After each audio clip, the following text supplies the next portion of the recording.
አርሰናል ቀጣይ ዓመት ዋንጫ እንደሚበላ ንገራቸው።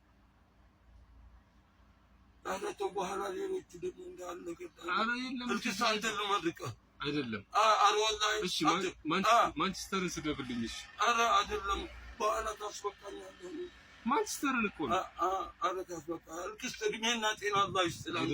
አይደለም ማንቸስተርን ስደብልኝ። እኔ ምን አገባኝ በዛ አበላኝ አጠጣኝ። ማንቸስተር አበላኝም አጠጣኝም የማገኘው ነገር የለኝም። ቀሩም ጥቅም የለው መጡም አይጎዱኝ። ቀሩም አይጠቅሙኝም አይጎዱኝም ነው። መጡም አይጠቅሙኝም ቀሩም አይጎዱኝም። ኤሪክ ቴን ሃግን ታውቀዋለህ?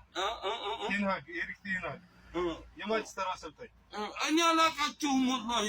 እወደዋለሁ ብሎኛል። አብሽሩ ሁላችንም ሰላም አላህ አድርገን እድሜና ጤና አላህ ይስጠን።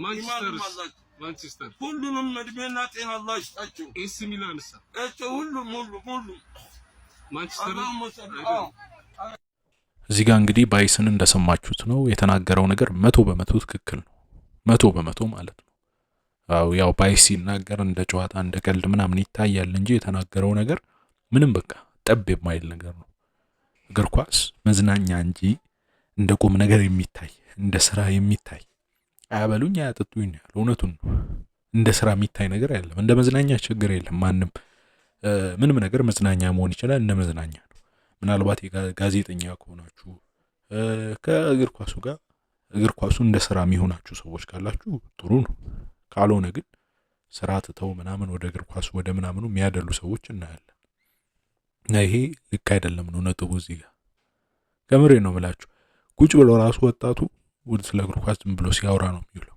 ግን እዚህ ጋር ቁጭ ብሎ ስለተለያዩ ስለ ስራዎች ለምናምን ቢያወራ ግን የሆነ ሀሳብ መንሸራሸር ኖሮ ወደዛ የሚካሄድበት ሁኔታ ይኖራል።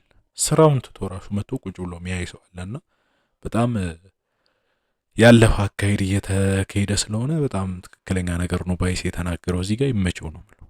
ምን ትላላችሁ? ኮሜንት ላይ አስቀምጡልኝ።